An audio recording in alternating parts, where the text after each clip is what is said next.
are guaranteed to win because you are trying to improve your life. You're trying to make something of yourself. Most people don't even try. And that is why anybody who tries is absolutely guaranteed to win, because most people aren't trying at all. Every single car around me is owned by a trier. We have a Bentley and a Lambo covered up here. We have another Lamborghini there. We have Rolls Royces over there, a Lamborghini and a Maybach back there if you can see it.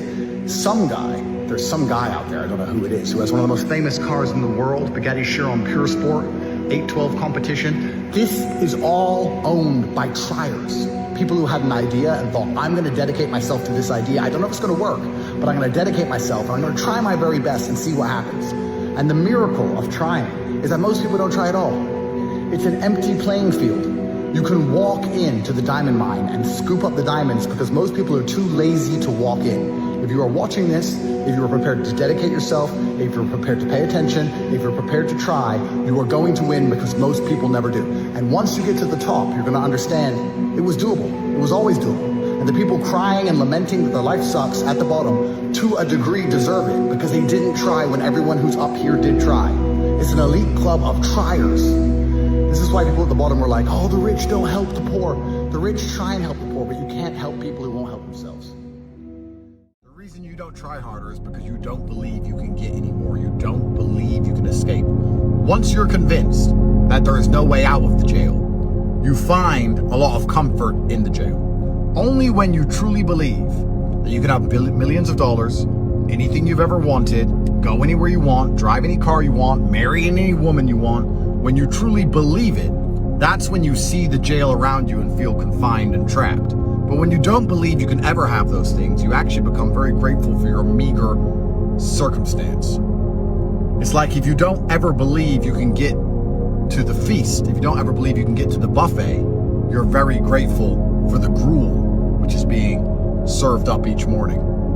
So comfort, although it does trap people, isn't actually the reason people are trapped. People are finding comfort in the prison, and they're trapped in the prison in the first place because they're demoralized and they don't believe there's a way out. One of the saddest days is when you realize you have everything you want and you lose that one day I hope to have. That's actually a fantastic feeling. That one day I hope to have, if I save up, maybe one day I'll get. The feeling that you have right now, you need to enjoy it. Don't be mad that you don't have what you want. Enjoy that feeling. Because once you have everything you want and you're sitting there with millions and millions and millions of dollars and there's nothing to buy, nothing excites you, you don't go to the mall, you don't want to go shopping, you don't want to look at links on the internet, you don't want to dream, all of it's done. You have everything, it's boring. Once that happens, you miss the days where you'd sit and go, man, if I save up, I can get that BMW. Or man, if I work really hard, I can get a Lamborghini. Or that $2 million watch, wow, that's life-changing for me. If you have a dream, enjoy the dream. Because the second that you have everything you've dreamt of, you're gonna want something else. And even worse, once you've completed that cycle enough times, you're not gonna want anything at all. And you're gonna miss the days that you sat around like you're sitting right now, wanting stuff. You only learn lessons the hardest possible way. And here I am, respected as one of the greatest orators in the English language, trying my best to convince you to win. I'm not trying to convince you to commit suicide. I'm not trying to convince you to die. I'm not trying to convince you to lose. I'm trying to convince you to do something you should already want to fucking do, which is win. And I can't seem to get you to take action and move and work. This outcome was certain. You knew it. I knew it. And you still just laid in bed at night after an average day of meager efforts and slept like a fucking baby. You went to bed broke and slept like a fucking baby. You want an empire. If you are optimizing your mind for happiness, then you're not going to be as competitive as the man who optimizes his mind for competitiveness. You need to optimize and visualize and train your brain and train your software to be as capable and as competitive as possible all of the time. This is the most important life hack I can give you as a man, because it is becoming harder and harder to win, and some people are prepared to suffer to win. If you are not prepared to suffer to win, you're never going to beat the guy who is. The best possible start for a man, the best possible beginning you can hope to have is to have no money, no network, and no reputation. That's where you want to start. Because then, as you escape, you learn things. And then your status and your money that you get at the top can amplify the things you learn and the person you became on your way to the top. I've said this many times, and I have to reiterate it. It's extremely important because crypto highlights it. Money does not change who you are. Status does not change who you are. Fame does not change who you are. None of these things change who you are. It amplifies who you are. If you're a pussy and you get rich, you're just a big rich pussy. You're just a target. If you're a dork and you get rich, you're just a rich dork. If you're a real G, you're a real G with and without money. And if you get money, you're a bigger G. It is an amplifier. Nobody else is going to do it for you. If you won't wake up every day and say, I need to get rich, nobody else is going to wake up and say, I need to make him rich. So if you don't think it, nobody else is going to think it, which means nobody thinks it. So it's down to you. You're the only person on the planet who can think it. And I never doubted for a second I would be rich. I just knew that. I was just like, there's no way that guy in the Ferrari who drove past me is a better person. Most slaves deserve to be slaves. Your goal, if you're watching this show, shouldn't be to break the chains and free the common man in society. The last few years has shown us what happens when fucking retards try and think. It gets worse. You just need to be the guy who's in charge of the burn. There will be 95% of people who are slaves and peasants and retards, and 5% of people who are in charge of it. And it is your job to go from the slave class to the 5% at the top. You do his work. Why are you doing this? Does it even make you happy? No, bitch. No, it was never supposed to. Where did happy come into this? I didn't mention it. I said I'm gonna get rich. I said I got shit to do. I never sat and told you I was gonna be happy at any point, ever. And if you don't want to be around me because I'm miserable, then fuck off. Because this is who I am. I'm a winner. I'm a predator. Forget this idea of an easy life. Your life is never gonna be easy. It's never going to be done. The work's never going to end. It's never going to be okay. It's never going to be calm. It's never going to be peace. Your woman's never going to fucking listen. You're never going to have any crap you don't have to deal with. Bills need paying. War is forever. I want to fight. That's why I beat you. You're sitting there going, when does the war go away? When does it get calm and peaceful? And I'm pissed off saying, give me more war. How can you possibly beat me unless you change your mentality? When you log into the real world and your rent is due and you have money to make and you're confused and frustrated at the new information inside of the campuses and everything's going wrong, that's when you should feel alive. It's good when it's hard. It's good when you suffer. It's good when you struggle. That is the point. If you're the biggest and strongest man on the planet, you might be able to get away with not being as organized. But eventually you will lose to an inferior who's only a few levels below you but far more organized. But for most people, the only chance you have is organization. Organization, systemization, is militarization. This is why in the army you must make your bed every single morning. Why? Because it makes you organized. Your primary objective is to change your mind so that you are constantly ready to fight, win or lose. Your primary objective is to be so organized in your day-to-day life that you are constantly capable of fighting, win or lose. Organization is the key. Let me tell you how manifestation works. People often talk about the fact you have to visualize where you want to be. And if you manifest, everything will come true. Sounds a bit airy-fairy, sounds a bit out there, but I'll tell you why manifestation is important. If you could view a movie of your life if you dedicated yourself, and juxtapose it against a movie of your life if you continue down the path you're on, which is semi-trying some of the time. If you could watch a Hollywood blockbuster of how fantastic your life would be, you would then dedicate yourself, because you would see with your own eyes, you would feel it, it would elicit the emotion out of you. You would never lack motivation ever again, because you watch and see how fantastic and good your life should be. That is the point of manifestation. I think the reason a lot of men are so depressed is because they feel invisible. They feel like life is too hard. Women expect me to be strong and smart and funny and interesting with a nice apartment and a fast car and tall and well connected and funny, and it's just too much for them to handle. And I was championing their issues. As soon as somebody they resonate with stands up and champions their issues, they mass blanket ban me. They think that by banning me, I'm just going to vanish and the young men are just going to go and start eating the gruel that they're fed on their YouTube feed. They don't want to read. They don't want to see transgender people wear makeup. They don't want to see that. They want to see a man who has a bunch of money and a nice life and some fast cars and is strong and is confident. They want an action hero. And that's something that large portions of the world still want to be. Whenever somebody gives you their opinion on anything, listen to the opinion and then stop and look at who told it to you. Because you never want to adopt the thinking of somebody who you don't want to be.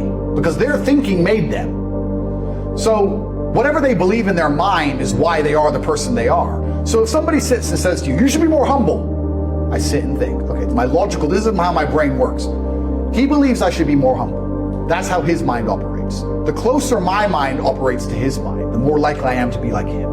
Who is he? And I'll look at the person who said that to me and say, no, thank you. No, sir, I refuse. Being humble, is that how you got to where you are? Is that how you got? You keep humble, I'll keep winning. You can give. Because most people who talk about humble, all they really want is not be reminded of how they have failed. If I give an idiot $2 million, he is still an idiot. But if the idiot learns how to make $2 million, then he becomes a whole different person. Money is an amplifier. Money will not change who you are. If you're a and you get rich, you'll be a bigger. If you're a dork and you get rich, you'll be a bigger dork. If you're a G and you get rich, you're top G.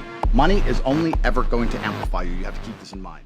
Every time something bad happens to me, or I'm suffering, or I can't sleep, or I'm in a jail cell, whatever, I look around and I smile because I say, perfect. This is going to make me even harder to kill. This is going to make me an even better version of myself. This is going to make me even more of the top G. I love suffering. I eat pain. It's good for me. So the exact point here is fear is out there in the world, and perhaps you can offer some sort of solution to make people feel better, or even more importantly, make them understand that, yes, fear exists, yes, bad things happen, but X, Y, Z is how you feel better about yourself. You've been cloned. Everyone has. Don't you remember before 2022? Don't you remember the deep emotions you used to feel? Don't you remember the true sadness, the true happiness, the real excitement? And since then, although you look the same, you're living the same life, you remember your past life. You remember being able to feel things, but now you're kind of numb, kind of dead inside, like a clone, like a cyborg. You think back to the life you used to live, and you're trying to recollect, why did I feel so alive back then? Before 2021, 2022, I felt so alive. I felt like a human, like a person. And now it's like a distant dream I'm trying to piece together in my mind. And I'm living here and I know I look the same. I've got the same name, but I'm a clone. And I am not only a clone, I'm a clone which has been algorithmically altered because my brain is permanently stuck inside of the most addicting software on the planet. And its primary objective is to dull the fire inside of me so I do not rebel against the enslavers. The primary objective of all algorithms on all social media platforms across the planet is to resist rebellion. It is to prevent the idea of rebellion. That is what it is for. And you're stuck inside of it, anxious about some war you can't see, or some event that's far away, or something that might happen, or something that already happened, even though nothing really happens, and you're just caught up like a fraction of your previous self. They've cloned the entire world. The simulation software has changed. We are all something that looks like what we used to be. But the number one thing that made us who we were was the human element. And to be human, you must feel human. When's the last time you were really happy? Really happy. Happy about where you were, present in the moment, and not concerned about some other event somewhere else, some other person somewhere else, on your phone, talking to someone who ain't even there. You sit with your friends, 20 of your friends around a table, and you get your phone out and talk to people who aren't there. And then when you go and see the people who you were talking to on your phone, you then get out your phone and talk to the people who are at the original table. You don't talk to the people next to you. You talk to the people you're not next to, no matter who they are. Why? Why is your face stuck in this screen? Because you are a clone. You're a clone. We're not human anymore. We've lost the human element. The number one thing that made us human was our presence and our emotions and our ability to feel and to express. You think your life's going well because you don't feel sad anymore. You're very rarely sad. World War III comes, make a meme. Who cares? They raise taxes, LOL, screwed us over. It's all funny, right? You're bulletproof. You're stoic. You're galvanized against the oppression. You're galvanized against the slave masters which are running your life. So you're right. You don't feel sad anymore. But the problem is, you don't feel happy either.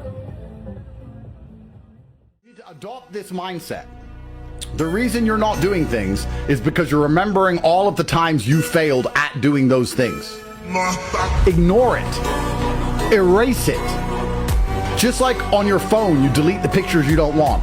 Inside of your mind, you must delete the memories you do not want. Delete the memories you don't want. Rewrite them. Every time I try, I win. Every time I try, I win. Every time I tried, I won. I win, I win, I win. Yep, I'll try this, I'll try this, I'll try this. Goes wrong, doesn't matter, I won. Goes wrong, don't care, never lost. Goes wrong, she wants me. Goes wrong, goes right. I'll tell you something that a lot of people don't want to hear. When you see a man who is constantly complaining about women, that's a reflection of him. If every woman he meets disrespects him, he will say women are disrespectful. I would argue he is not worthy of respect. So when I see these men constantly complaining about women and the way women act and women in society, I understand what they're trying to do, but what they don't understand is if they took self-accountability and truly became men of honor and capability and bravery worthy of respect, the women would reflect that. The women you interact with will reflect that. Think about this if you're watching this at home. Why do the people in charge of the world want you to know anything? Who are you? Get over yourself for a second. They don't give a if you live or die. You could die in a car crash right now. You think they give a about you? They don't want you to know anything. They want you to believe things. And they want you to believe the things that suit their agenda. They don't want to educate you ever. They want to propagandize you. It's kind of amazing how arrogant people are where they go, oh, well, I read this, I saw this, I'm informed. No one's trying to inform you, friend. You're not important enough. You don't get presidential briefings. Nobody gives a shit about you. You're another nobody cockroach in traffic. So no one wants to inform you about anything because you have no power or capability. Nobody cares about you. They want you to continue sitting at home miserable and depressed, believing your life is worth living long enough for you to build the roads and build the bridges and then end up jumping off of one of them. And not complain where your tax dollars are going. Absolutely. This is the thing. So it's kind of amazing that people who watch the mainstream news or interact with it at all are arrogant enough to believe that the BBC are building this whole big studio and hiring these professional presenters and getting these very nice cameras and putting together these video presentations because they really want to inform this nobody about how the world works. They don't care about you knowing anything. If it was up to them, if they could click and make you believe what you need to believe, there would be no news. In countries where the people are already doing what the government wants them to do, there is no news. They just get rid of the news. Well, we don't need the news. We need to tell anyone about the news. No one needs to know what's going on in the world because they're already doing what we want. And the less people are doing what they want, the more news there needs to be. Work it out. It's a setup. I worked every day. I decided I wanted to be a kickboxer. I had no car. I ran to work, which was about 4 miles. I'd work 10 hours carrying boxes of ice in a fish stall. I'd run to the gym from there about 3 miles. I'd train 3 hours, and I'd run home to 6 miles. And that was it. There's no secret. And people say to me, oh, yeah, but you must have got this luck. No luck, nothing. I went and I trained, and that's how I started to make money. Some men are born with something else inside of them, with a fire inside of them, which cannot be extinguished by beans on toast, TV at night, 9 to 5, sitting around with your wife, a couple blowjobs a month. My time on the planet, I guarantee, will be more eventful. I will die with more stories. I would have made a bigger ripple in space-time. There's always been that class of person. Even since the dawn of time, there's been the normal guy, and then there's been the dude who insists on conquering the world. There's been Napoleon who says, no, fuck you. I'm taking this and this and this. It depends what you're born with, right? There's been times in my life where I've sat in a room with a man and I just knew he was going to try and hurt me. He didn't do anything. I just knew it. I could see it on him. And when I see Ursula, when I see the few members of European Parliament brave enough to tell her that she's hated, when I see people screaming that she refuses to do what the population wants, and I see the smug look on her face, she knows it doesn't matter. She knows it doesn't matter what the people want. She knows it doesn't matter how many people are mad at her. She knows it doesn't matter because there's something else going on.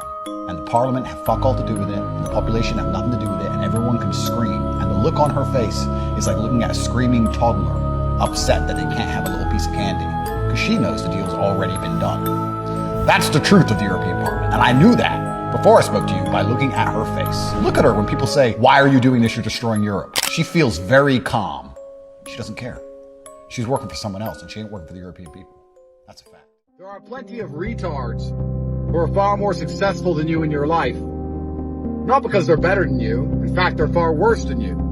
But just because they possess the ability to be potent in a particular direction for a moderate amount of time. Never catch yourself being semi-sad about something that happened, and now you're trying to distract yourself. So you're out with your friends having a meal, trying to forget about that girl, but you're still a little bit sad about her. You're not allowed to be a little bit of anything.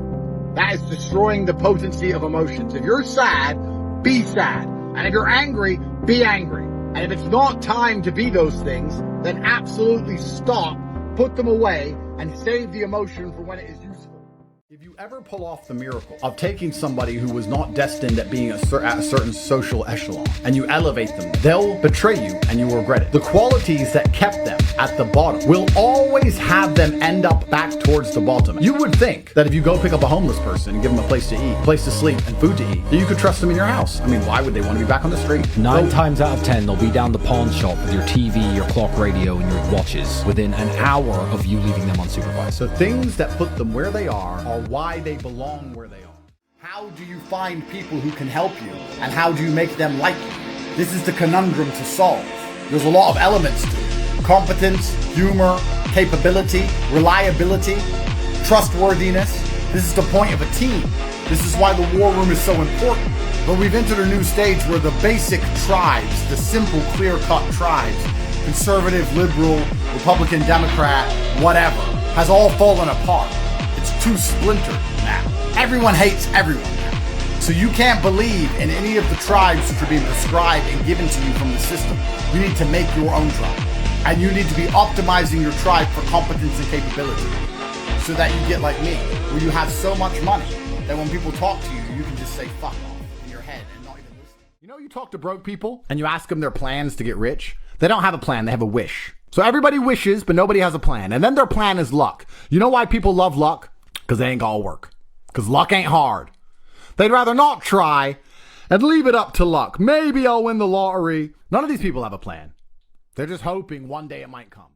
If you catch yourself doing something and you're not enjoying it, you're making a mistake. Force yourself to love it. And you're gonna see how magical life can be. You're gonna see how quickly the entire world can turn around by simply enjoying yourself. How fantastic a person you become, and how fantastic your life becomes, and what fantastic results you get to enjoy. The true wealth that you obtained from making money in the olden days were the lessons you learned as you made the money. If you had a sofa shop, you had to learn how to do taxes. You had to learn how to deal with the government. You had to learn how to sell to customers, how to be polite. You'd have to be on time and diligent and organized to keep your store open. So by the time you became rich, all of a sudden, you have all these other skill sets. And these other skill sets translate. What did I say? The best way to make it at something is to make it somewhere else. If you can sell Doris a brand new sofa that she doesn't need for 3 G's, you can probably convince Doris to come back to your penthouse and take her clothes off. You'll get good at girls by getting good at selling sofas. Now you're rich from selling sofas, you know how to sell, and you can get any girl you want. Start to actually consider the life you're building for yourself. Consider how your woman will look at you when you walk in the room. Will she respect you? Will she adore you? You should feel deep shame because you're not a fraction of me. And perhaps you never could be me, but you could certainly be better than you are. And you're not even close to that. You are monumentally failing yourself. You're monumentally failing your bloodline. You're on the road to nowhere, and you don't seem to